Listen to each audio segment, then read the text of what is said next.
افلم یسیروا فی الارض فتکون لهم قلوب یعقلون بها، تو کیا زمین میں چلے نہیں، سیر نہیں کی، گھومے پھرے نہیں، سفر نہیں کیا؟ کیا دل ہیں جن سے سمجھے؟ او آذان یسمعون بها، کان ہیں جس سے سنے؟ فإنها لا تعمى الأبصار، تو یہ کہ آنکھیں اندھی نہیں، ولیکن تعمى القلوب، آنکھیں اندھی نہیں ہوتی، دل اندھے ہوتے ہیں۔ یہ جو دیکھ کر بھی سمجھ نہیں آتی تو کیا مطلب دل اندھے ہیں، وہ دیکھ نہیں رہے۔ وَلَٰكِن تَعْمَى الْقُلُوبُ الَّتِي فِي الصُّدُورِ، یہ جو سینے میں دل ہے ان کو کس طرح استعمال میں لاؤ؟ آنکھوں سے جو دیکھ رہے ہو، کانوں سے جو سن رہے ہو، اس کے بعد اس دل میں اللہ کی یاد نہیں آ رہی، سچ نہیں پہنچ رہا، تو یہ آنکھیں کان تمہارے صحیح کام نہیں کر رہے۔ اے انسان، تو آنکھ بند کر لے، تجھے نظر کچھ نہیں آئے گا، مگر کانوں میں روئی بھی ٹھونس لے تب بھی کوئی نہ کوئی آواز پہنچے گی، تھوڑی سی، تھوڑی بہت، بہت جس طرح کیا اتنی نہیں پہنچے، تھوڑی بہت پہنچے گی۔ تو یہ اندر اترتا کیوں نہیں ہے تیرے؟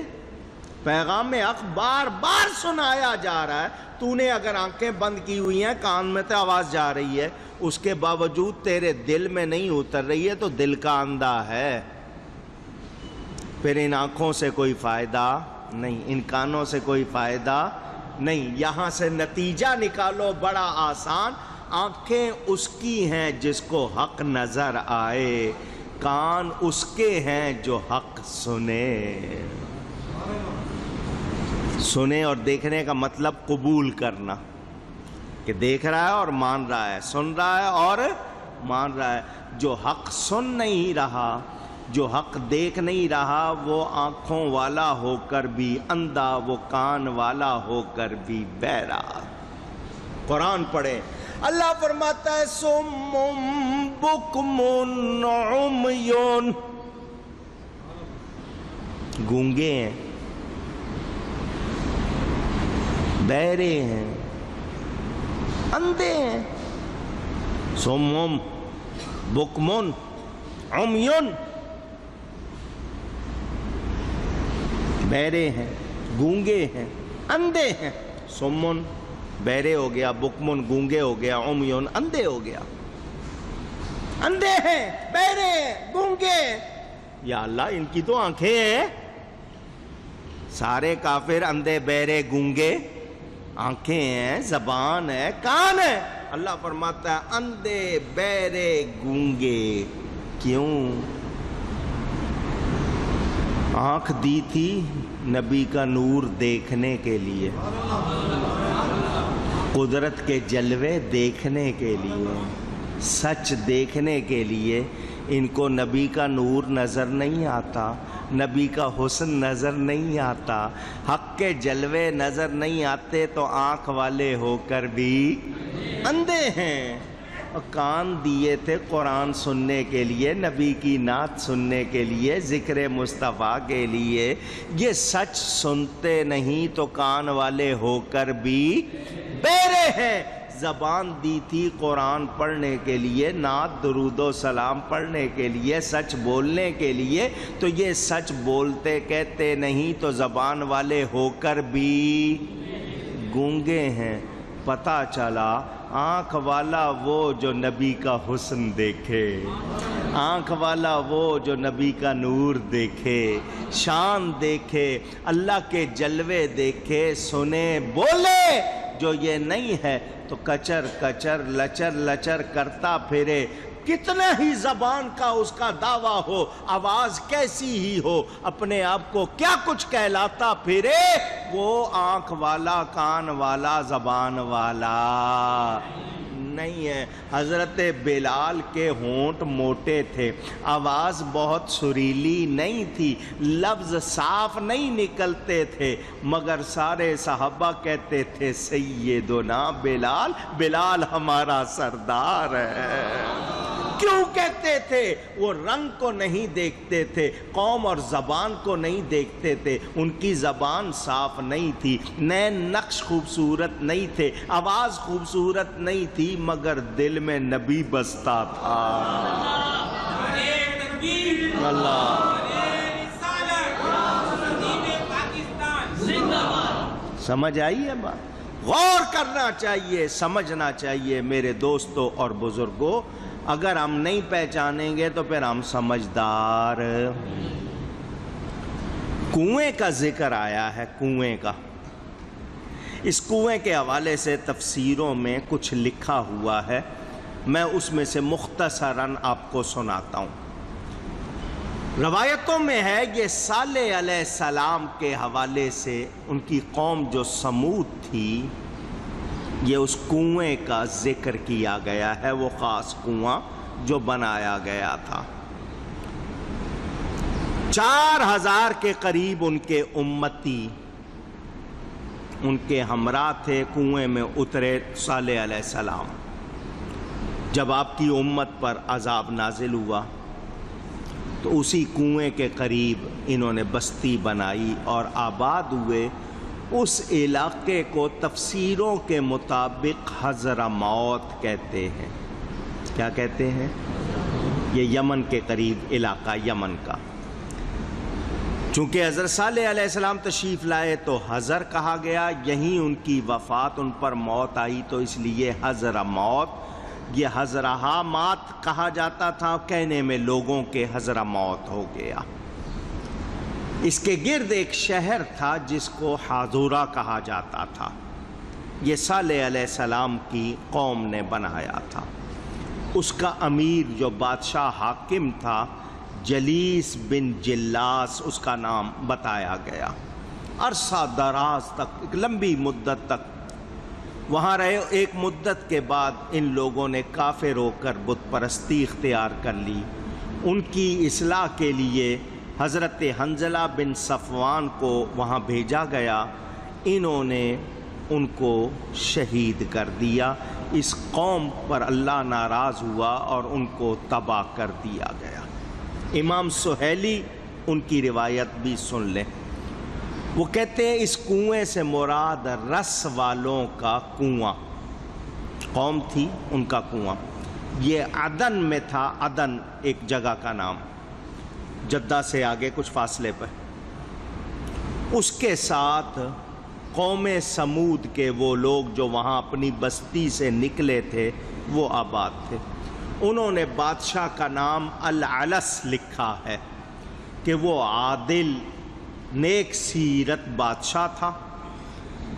اور کنویں سے مراد جو کنواں جس کا ذکر ہوا ہے، اس سے تمام شہر اور گرد و نواح کی بستیاں ان کو پانی ملتا تھا اس کنویں سے، اور جتنے بھی جانور، بھیڑ، بکریاں، اونٹ، گائیں وغیرہ، وہ بھی اسی کنویں سے پانی پیتے تھے۔ یہ اس کنویں کا ذکر ہے۔ مختلف طریقوں سے پانی آگے پہنچانے کا اس میں سلسلہ تھا۔ نعرہ تکبیر، نعرہ رسالت، محترم جناب وزیر اہل سنت، وہ انہوں نے پانی سپلائی کا انتظام کیا ہوا تھا، نالیاں بنا کر پانی پہنچانے کے لیے۔ بہت سارے نوکر ملازم اس کنویں پر انہوں نے مقرر کیے تھے۔ پہلے اس پانی کو سنگ مرمر، آج آپ کے ہاں بہت ہوتا ہے، آپ کو اس لیے بتانے کی ضرورت نہیں، ماربل، اس کے ایک بڑے حوض میں، اس کا ایک بڑا حوض بنایا تھا، اس میں جمع کیا جاتا۔ پھر ہر ایک جنس کے لیے الگ چھوٹے چھوٹے حوض بنا دیے، انسانوں کے لیے الگ، پرندوں کے لیے الگ، وحشی جانوروں کے لیے الگ، دوسرے پالتو جانوروں کے لیے الگ۔ اس کنویں کے کاروبار میں بڑی گہما گہمی رہتی تھی، شہری اور اس کے گرد و نواح کے لوگ اس کنویں کے سوا ان کو کہیں سے پانی نہیں ملتا تھا، سب آتے تھے، باری مقرر تھی، آج فلاں قبیلے کی باری ہے، آج فلاں قبیلے کی، یا گھنٹے مقرر کیے تھے، ایک گھنٹہ ان کا، ایک گھنٹہ، سمجھنے کے لیے بات کر رہا ہوں۔ جو بادشاہ تھا اس نے اس نظام میں کوئی اپنی زبردستی نہیں کہ جب میری باری آئے یا سرکاری باری آئے، انہوں نے انصاف، عدل و انصاف رکھا ہوا تھا۔ اس عدل کی وجہ سے اللہ نے بادشاہ کو زندگی لمبی دی۔ جو عدل کرتے ہیں ان کو سکون بھی ملتا ہے، راحت بھی ملتی، اللہ نے اس کے لیے آسائشیں کر دی، لوگ اس سے محبت کرتے تھے۔ پتہ چل گیا جہاں عدل نہ ہو دشمنی وہیں ہوگی، دشمنی بے آرامی وہیں ہوگی۔ لیجئے بالآخر بادشاہ کی موت کا وقت آ گیا اور وہ وفات پا گیا۔ چونکہ ملک کی تباہی کا خطرہ تھا، لوگوں نے کیا کیا، بادشاہ کے جسم پہ تیل مل دیا تاکہ اس میں کھال میں تبدیلی نہ آئے۔ ان کی عادت تھی، جو بھی کسی کو عزت والا یا زیادہ اپنے اندر شان والا، جس کو آپ پرسنالٹی کہتے ہیں نا، یا آپ کے یہاں ڈگنیٹریز کہلاتے ہیں، خاص خاص لوگ، ان کی میت کو تیل مل دیا کرتے تھے۔ بادشاہ کا مرنا قوم کے لیے معمولی سانحہ نہیں تھا، بڑا حادثہ تھا۔ تو انہوں نے یہ سوچا کہ اگر اس کی خبر پھیلا دی کہ بادشاہ مر گیا اور لوگوں نے یقین کر لیا تو ملک میں تباہی آ جائے گی۔ انہوں نے تیل مل کے اس بادشاہ کو رکھا، دھاڑے مار مار کے لوئے، لیکن شیطان نے موقع غنیمت جانا۔ شیطان بڑا شیطان، قوم تھی بڑی نیک، بادشاہ عادل تھا۔ وہ شیطان نے دیکھا کہ انہوں نے بجائے دفن کرنے کے تیل مل کے اس بادشاہ کو رکھ لیا ہے، اور اس کی باڈی، جس کو آپ کے ہاں ڈیڈ باڈی کہا جاتا ہے، جسم جو جسد ہوتا ہے، میت جس کو کہتے ہیں، اس کو انہوں نے عزت دی ہے۔ تو اس شیطان نے اس باڈی، اس بادشاہ کے جسم میں داخل ہو کر آواز لگانی شروع کر دی۔ شیطان اس کے اندر چلا گیا، اس مردہ جسم میں، اور اندر جا کر بول پڑا اور کہنے لگا، اے میری رعایا، بادشاہ کی آواز میں، اے میرے باشندوں، میں مرا نہیں ہوں، صرف چند روز کے لیے تم سے جدا ہو گیا ہوں تاکہ معلوم کروں تم میرے بعد کیا کرتے ہو۔ رعایا نے جب جسم کو، مرے ہوئے بادشاہ کو بولتے دیکھا، بڑے خوش ہو گئے کہ ہم تو سمجھ رہے تھے کہ یہ ختم ہو گیا، لیکن یہ تو ابھی ہے۔ وہ اور خوش ہوئے۔ شیطان نے دیکھا کہ لوگ بادشاہ کی میت کے پاس زیادہ آ رہے ہیں اور یہاں پر زیادہ مسئلہ ہو گیا، اس نے نیا ڈھنگ اختیار کیا۔ شیطان ہے، اس نے کہا، جو لوگ بہت قریب تھے بادشاہ کی آواز میں، ان کو پیغام دیا، میرے اور لوگوں کے درمیان پردہ لٹکا دو کہ جو بھی آج کے بعد یہاں آئے گا، مجھ سے بات کرنا چاہے گا، پردے کے پیچھے سے بات کرے۔ لوگوں نے کیوں اس کا یہ کہنا مانا کہ وہ اس کو سمجھ رہے تھے کہ یہ زندہ ہے اور یہ باقاعدہ دیکھ رہا ہے، تو انہوں نے اس کے کہنے کو مان لیا۔ ادھر شیطان کا یہ تھا کہ جسم کو کتنا بھی تیل لگا لیں، آگے فرق تو آئے گا۔ تو اگر لوگوں کو جسم میں فرق آتا ہوا نظر آیا تو یہ مردہ مان لیں گے اور پھر میری بات پر توجہ نہیں دیں گے، تو پردہ لگا دو تاکہ ان کو جسم نظر نہ آئے، صرف آواز سنائی دے۔ میں نے پہلے آپ کو بتا دیا نا، آنکھیں بند ہو سکتی ہیں، کانوں میں تو آواز جاتی ہے۔